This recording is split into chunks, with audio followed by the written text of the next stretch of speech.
A power washer is being used to clean the siding of a house. Water enters at 20 at, at 1 atmosphere with a volumetric flow rate of 0.1 liters per second through a 2.5 cm diameter hose. A jet of water exits at 23, quite slightly higher temp, at 1 atmosphere with a velocity of 50 meters per second. Purpose really of the nozzle, right, is to you know to have a higher velocity stream. So it enters at it exits at 50 meters per second, an elevation of 5 meters. At steady state, the magnitude of heat transfer rate from the power unit to the surrounding is 10% of the power input. The water can be considered incompressible and G equal to 9.81 meters per second squared. We are asked to determine the power input to the motor in kilowatts. Okay, so let me place in the figure for this so that we can appreciate better the problem. Okay, so this is our device. This is the device that adds up, energy to our liquid, so that liquid enters here at section 1, where of course at section 1, let me drag this down. Okay, at section 1, the flow rate is of course zero point 0.1 liters per second. The diameter of this tube here is 2.5. Pressure is 1, it's atmospheric. When it exits at section 2, it's still atmospheric. It's the pressure, of course, it's being exposed to the surrounding, and the temperature is quite relatively higher, 23, 50 meters yung speed niya, and the height, the elevation of point 2 is 5 meters. So in this case, we are analyzing everything as our system, this one, okay, this fluid. So you can just simply, this is a flowing system, and this equation will hold true. For this one inlet, one outlet at steady state will have delta H plus delta KE plus delta PE. This refers to the flowing stream. The change of the energy of the enthalpy, of the kinetic, of the potential is just equal to Q plus the shaft work. Okay, in this case, shaft work is being provided by this one. You need to add this. I think this is the power washer that will supply that. Okay, but in this case, that amount of work is also related to the electrical power input of the motor to in this one. Okay, now delta H, delta Ke, delta Pe. This refers to your streams, and then of course this will then just be, if since we have single flow rate, right? Single mass entering and single mass leaving, that the mass flow rate will just be constant. So this will just be m dot times what? H, this is a specific enthalpy, H2 minus H1, and then you also have here m dot times what? The Ke will be 1 half V2 squared minus 1 half V1 squared. The potential, of course, will just be, well, that's m dot G times what? Elevation. Let's refer that as Z2 minus Z1. Okay. And then that all refers to the flowing stream, the fluid. And Q, well, we know that Q here will be what? In this case, we know that Ws will be positive. Heat, the work should be done, added to your system so that the fluid could flow. Let's take that as positive, and in this case, Q here will just be, according to here, 10% of the power input, meaning heat will leak out from the power unit to the surrounding, meaning it will be negative zero point 0.1 of the power input, where in this case we refer that to Ws, right? That's your Q, and we have here our shaft work, which we are looking for as Ws.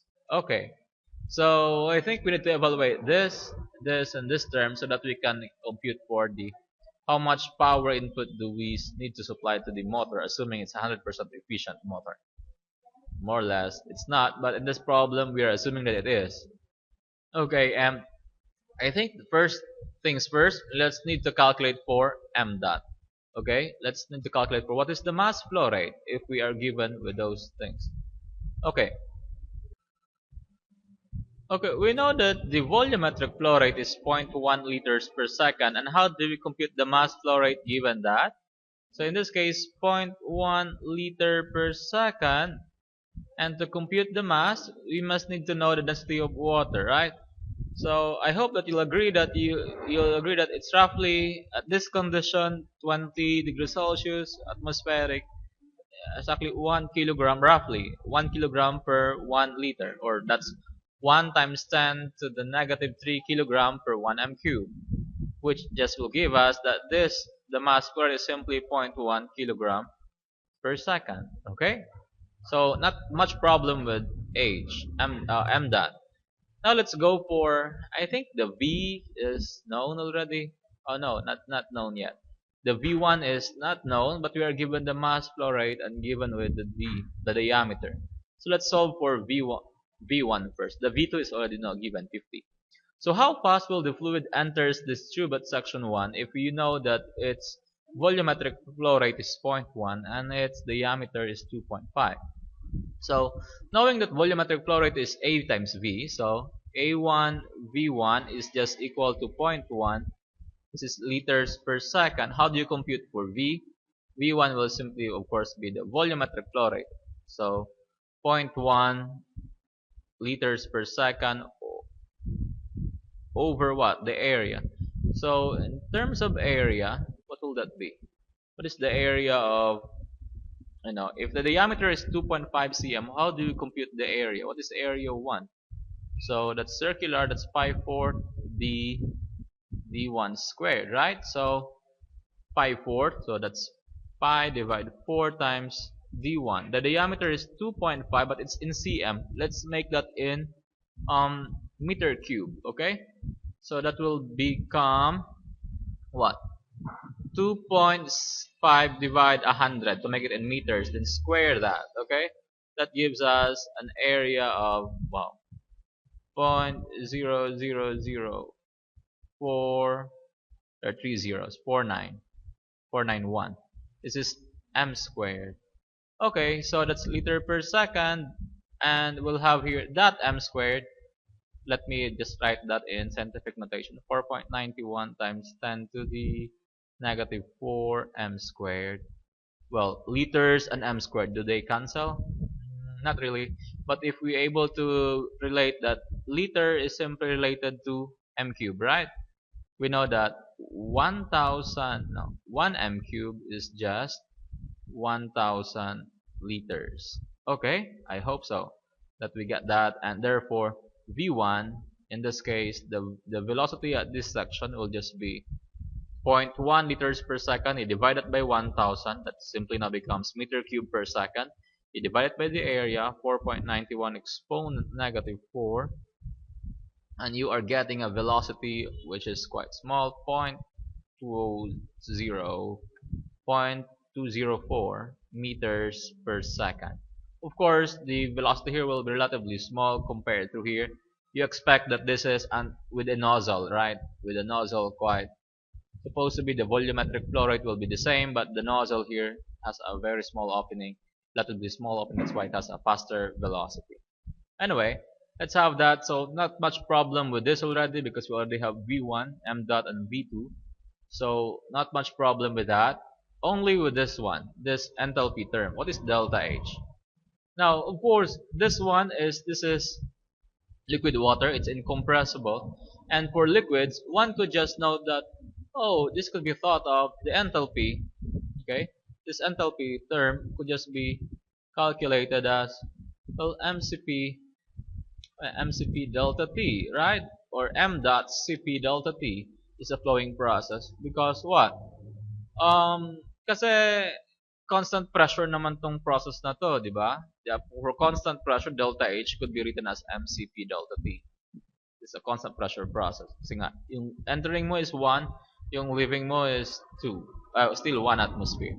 So m dot, it's 0.1, okay, kilogram per second. What is Cp? For water, liquid water. We know that it's approximately, or I think we are given. Are we given with Cp? Wait, Cp. No, but we know that Cp for water, it's roughly on a value of 4.184, right? For water, or 4.18. Let me just use 4.18. This is kilowatt, kilojoule per kilogram. Or if we use kilogram, this is joule per gram. But let me have that 4.18 kilojoule per kilogram degrees Kelvin, okay, or degrees Celsius. I think Celsius will be better. Per degree Celsius, okay, and then we have here delta T, the difference in what? Temperature of the leaving minus of the entering. So that's 23 minus 3, that's 3 degrees Celsius. Okay, therefore delta H in this case will just be zero point 0.1 times 4.18 times 3. That will give us a value of 1.254. The unit will be in kilojoule per kilogram. No, kilojoule only.